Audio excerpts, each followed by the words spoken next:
Democratic leaders at the state capitol are trying to force out one of their own. RTD is threatening to divorce its partner on the A line, which sounds expensive for us. And hey, some of the voter guides got messed up. But we begin tonight in true local news fashion with the kind of faux panic that only one thing can cause. Impending white doom. Yes, Denver, brace yourself for a relatively small amount of snow. So little, in fact, that only transplanted Texans and TV news anchors will find this the least bit alarming. 1 to 2 inches in the suburbs, west and south of Denver, more above 9,000 feet. You know who does not play that impending white doom, fake weather panic game? Your friend and mine, meteorologist Danielle Grant. Relax, we're fine. We're all fine. We'll get through it together. We have been watching a little bit of light snowfall come through the Boulder area into northern Colorado. A nice wintry scene out there.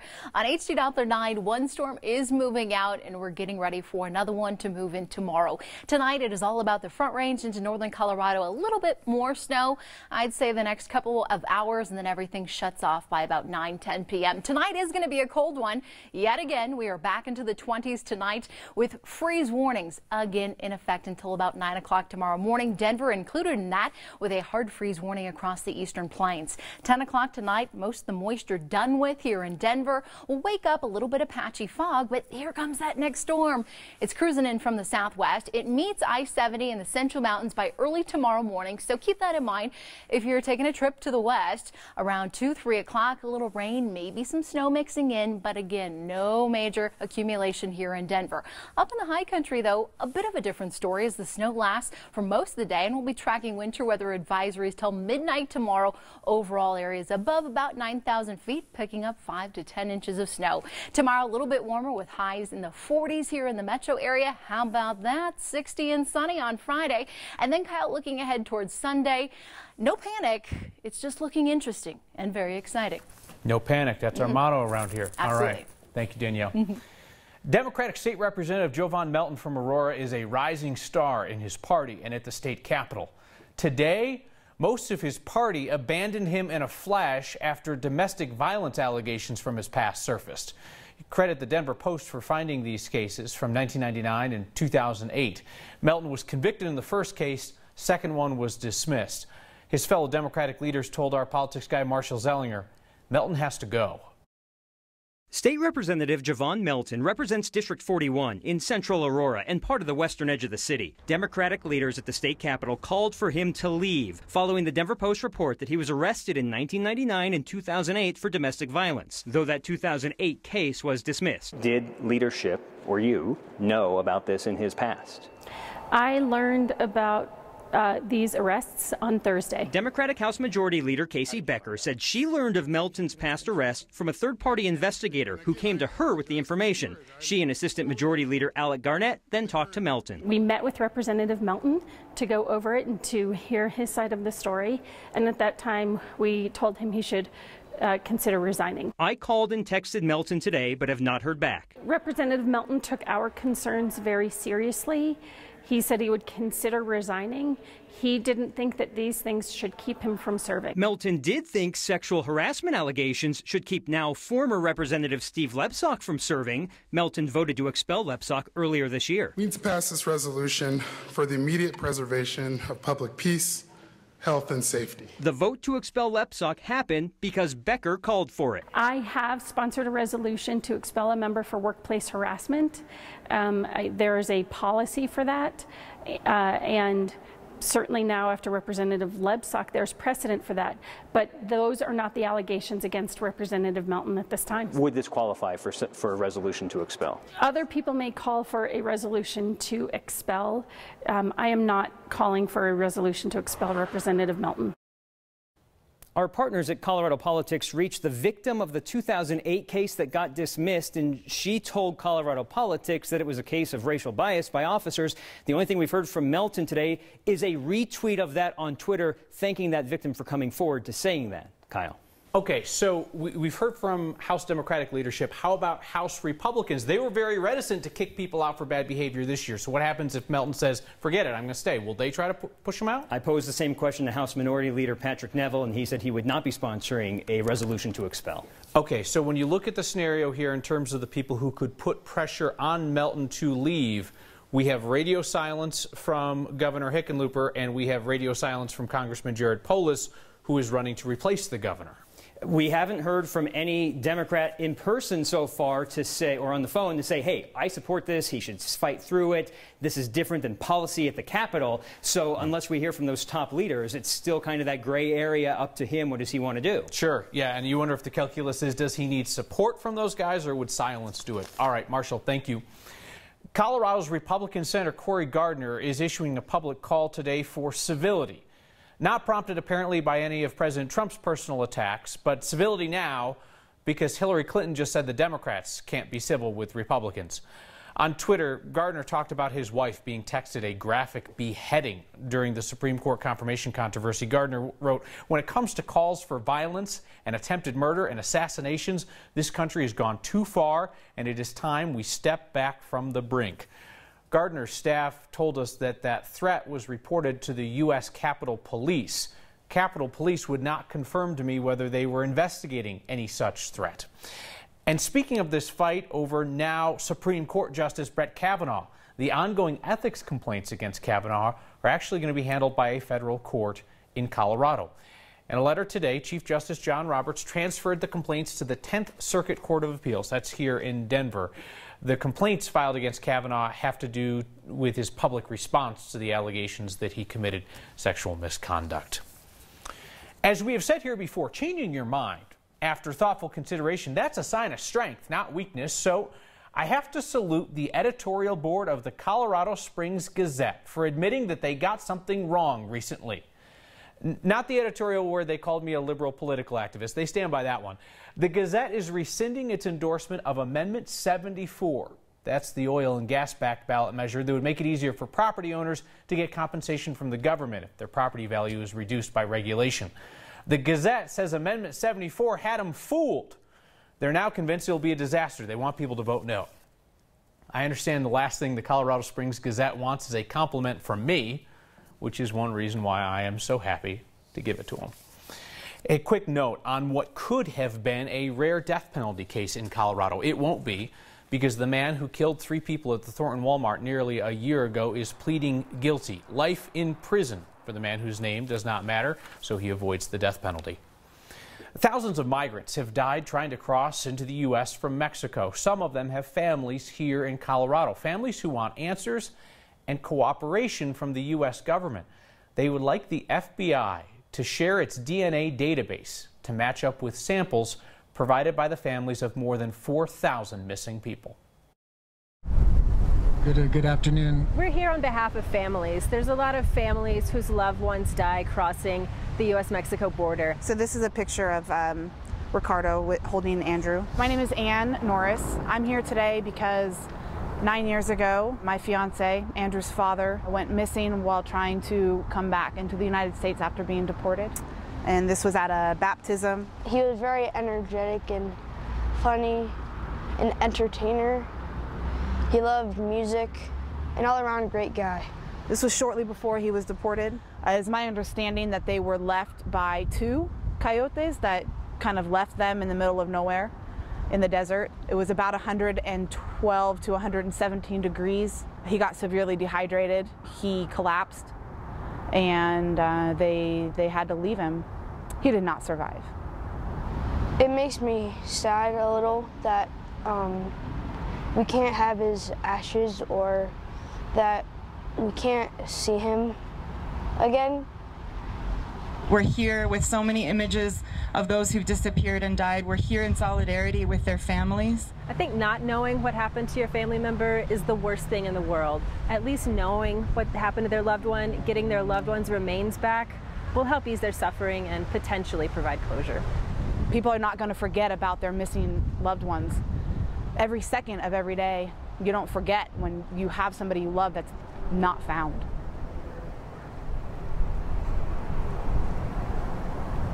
That story came to us through the lens of our photojournalist Corky Scholl.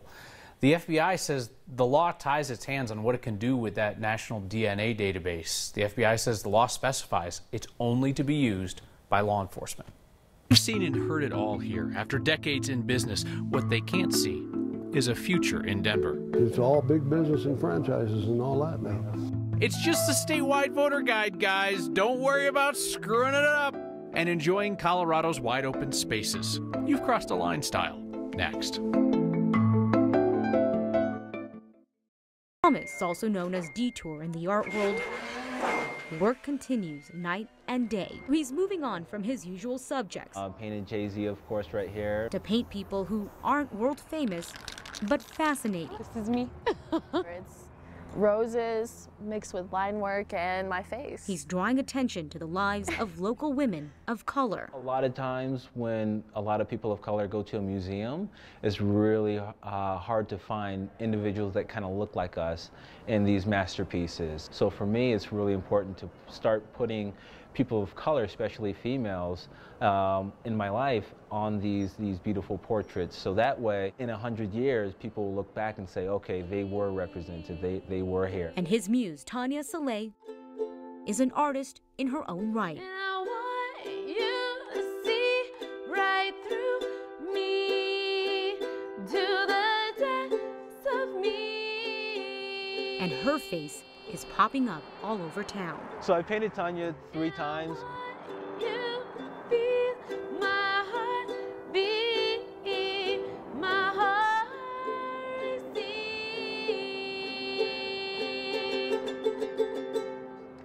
I think this one might be my favorite.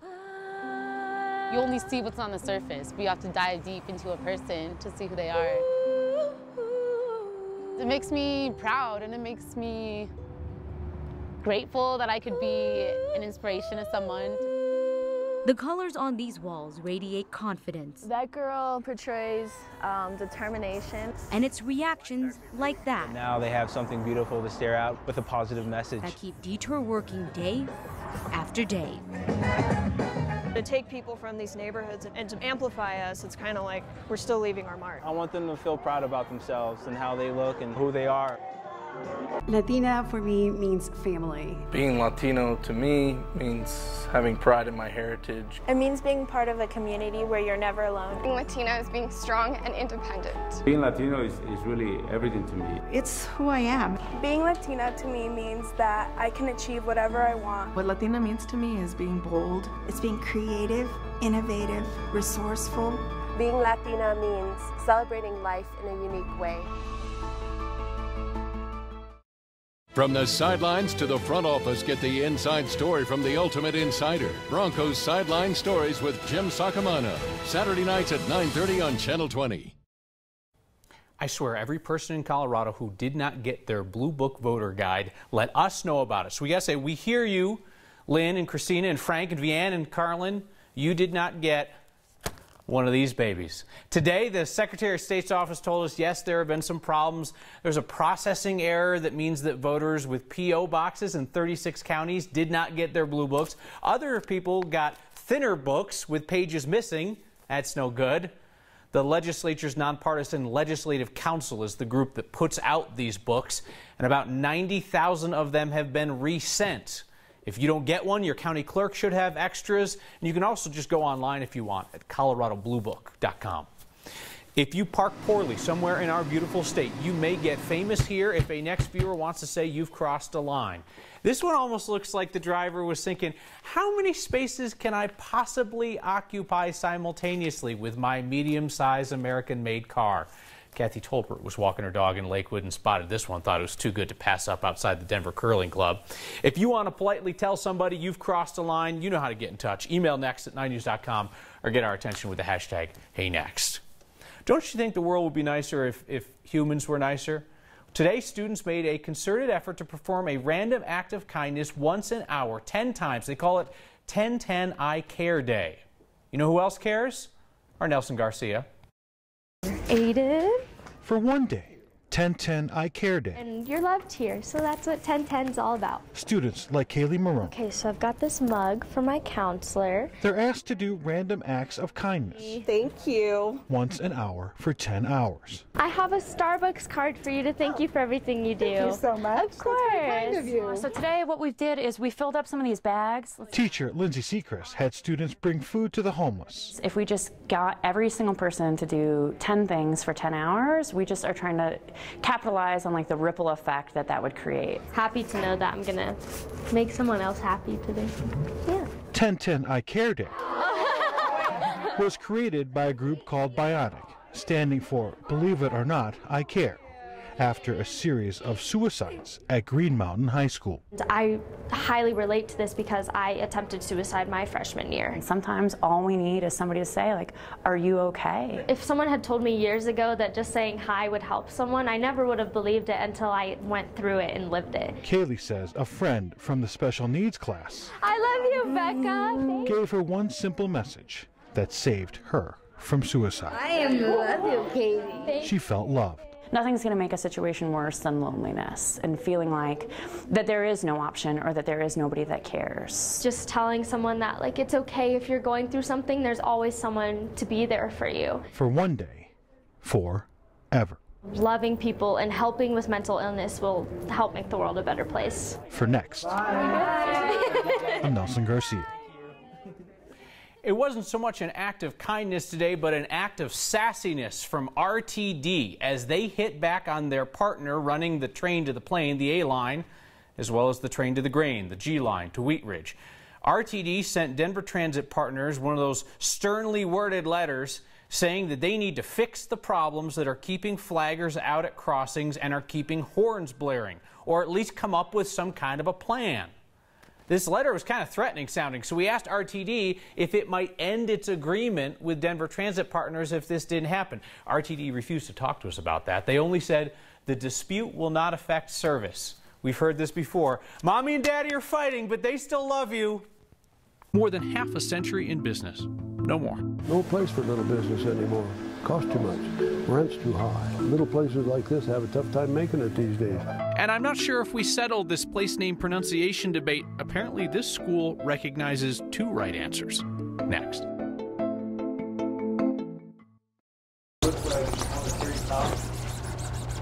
If life was like a t-shirt, you'll want to just wipe it so you can get a clean start. The one for David Wyatt would be made out of 100% guilt. I could be so much further in life right now if I didn't let, my addiction to alcohol get the best of me.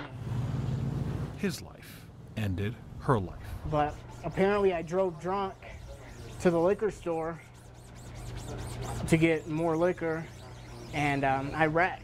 He survived. He found his way to a place called Street to Life. They don't just make t-shirts here, they make a difference in the lives of people like Wyatt. Homelessness, coming off of drug and alcohol addictions, coming out of prison. I just like things done right. Starting with a t-shirt that just might say, regret. Said I want to do everything right. I don't want to make mistakes.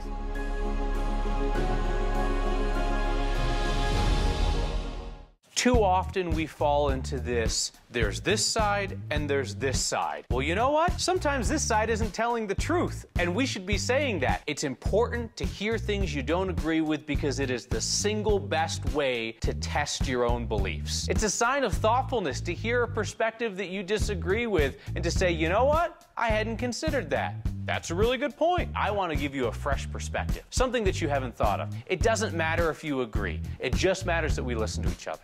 Hey! Which one of you is horny? How did I get here? My mom was horrible and drove me to drink, which led to drugs. Remember me? But I cleaned up my act. Wish I hadn't spit in his latte. For that glamorous... You look like a slutty highlighter. Single mom life. Why aren't you wearing pants? I was relaxing. And now I'm back here, living with my mom. That changes everything. You deserve a cupcake. 5 nights a week on Channel 20. Whether you want to improve your production skills or you're just starting out, Denver Open Media can help. Classes include production, studio, editing, graphics, and animation. Learn what it takes to make your own studio show with a full crew. Learn how to properly use lights, camera, and sound. Finish editing your short film or create your own graphics. Denver Open Media is a terrific resource for you to turn your idea into a reality. Sign up today at denveropenmedia.org. Don't take your health for granted. Get in-depth medical information that your doctor can trust at a fraction of the price. No appointment needed. Choose from new screenings including heart health and blood type. Own your health. Find your fair at 9healthfair.org. This is your show. When you point out something we can do better around here, we try to do it, and quick. Last night, about a dozen of you emailed to say it would be more fun to play our place name pronunciation game if you could see the place name on the screen and you didn't have to guess it before we settle the pronunciation dispute. Well, voila, your wish is our command. So tonight, we are tackling the varying ways that people say the name of that liberal arts option school in Jefferson County. Jeremy was the first to ask us, so we hit up the principal and said, well, what do you say? Devlin is named for David S. Devlin, who was an important leader in Colorado to advocate for charter in option schools in our state legislature, and he tragically died in a plane crash in 1993. I did hear, interestingly, recently that he, in fact, did change the pronunciation of his own last name. His family had historically pronounced it Devlin, and I heard this, that he was kind of responsible in his family for shifting the pronunciation, but I haven't confirmed that with multiple sources. I like the way he thinks and tells stories. So there you go. Devlin is how the school pronounces it, but maybe there's another right answer. That's their mascot, the Jaguar.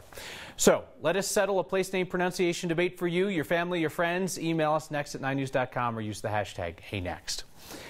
Barber shops seem sane, but if you think about it, they're all about change. Change your look, change your opinion in a discussion with somebody with a strong view. There's one shop in East Denver facing a very definitive change. So our photojournalist Mike Grady stopped by today to capture some moments that once seemed mundane, but soon will be history. This is the old shop in 1955. Oh, from right now? Don't have one. It would be nice if there were lots of photos taken to record the place. I'm on it. First, just tell me your name. Dick Alderson. How long have you been cutting hair for, Dick? 65 years, right here at this spot. O'Brien's Tonsorial Parlor. There's a man been coming in here for about 60 years. Oh, I'm Merrill Yale. How old are you, Merrill? 94. Boy, you're in damn good shape for 94, boy. This shop was put in here new in 1950. 68 years the shop has been here. It's a no-nonsense barber shop. And you guys have a closing date? 3 weeks from today, Halloween, October 31st. Well, we lost our lease, mainly.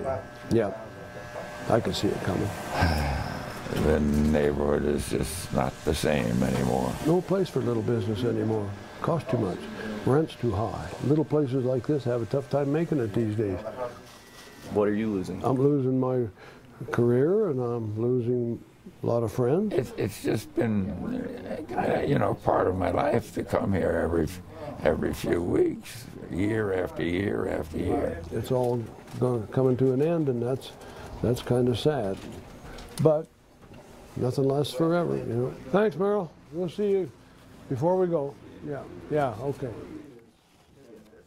There you get a feel for the place. Dick plans to make a few house calls once the shop closes. Merrill's house will be among them. Your feedback next. The funeral procession for Douglas County Sheriff's Deputy Zachary Parish, it was something that I'll never forget. But I think what we all learned that day is that our state is filled with empathy. Empathy for the sacrifice that was given, and people just stood in silence. It was one of those moments where I'm watching Colorado come to a standstill for this man who put his life on the line. And it was all out of respect for him, his sacrifice, and of course, his family. Broncos tonight, Sunday nights at 10:35 on 9 News.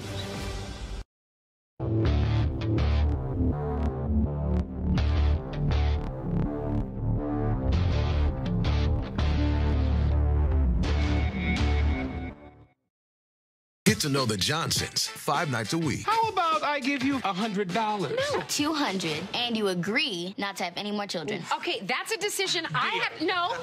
A traditional family. I'm here to help. You're not Mom. Where's Mom? And an unconventional comedy. I think you look good for your age, Dad. 40's not bad, right? You're only 40? Good Lord, you've lived a hard life. Weekdays starting at 5 p.m. on Channel 20.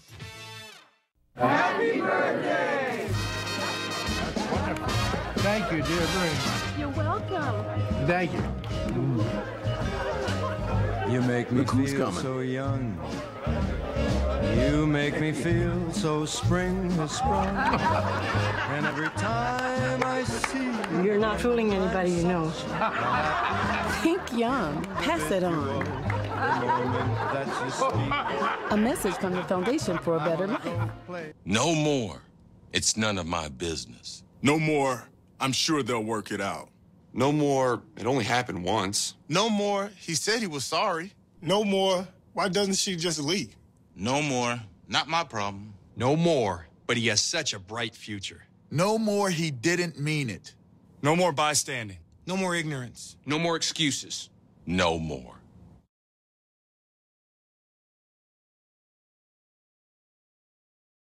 One 4 girls will be sexually abused before her 18th birthday, and 6 boys will be sexually abused before turning 18. Only 10 will tell. But today, thousands of children will enter a children's advocacy center with the courage to talk about the unimaginable. Because one adult with courage was there. Are you the one with courage?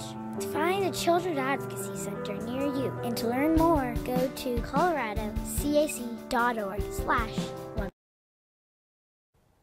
The most Colorado thing we saw today is a close-up on the clash of seasons in Genesee. Meteorologist Cory Gardner called this winter eating fall alive. He said they'll get 7 to 8 months of snow a year in Genesee. Your feedback tonight, differing views on the calls for the resignation of State Representative Jovan Melton. Shanna Goldberg says even if you served your sentence, you're automatically not fit to serve the public. Doesn't sit right. Obaid Kaifo writes in, says, I know Jovan, I'm a constituent, I like him, he's a nice guy. Don't wait for the news to come out about a questionable past. Tell the people before you run, not after, and apologize. We'll see you next time.